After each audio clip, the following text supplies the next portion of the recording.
basta doon ang punta mo, panalo ka. Kaya, ito nang isipin yun, tsaka tandaan mo, huwag kang stop, tigilan pagpapanggap para makaakyat ka sa top. Ibalik, hindi ma-stop, basta di ka nagpanggap. Tigilan pagpapanggap para makaakyat ka sa top.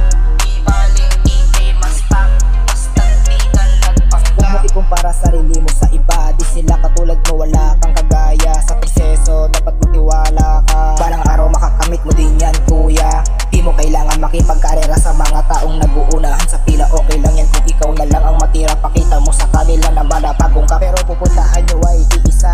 So yun, naniniwala ka na, makakarating ka din dyan sa totoo. Huwag ka na masyado mainip at nabugnot. Yung mga yan, mauuna nga sila, pero hindi natin sigurado kung doon din ba pupunta nila. Hindi ka tulad mo, sigurado ka na.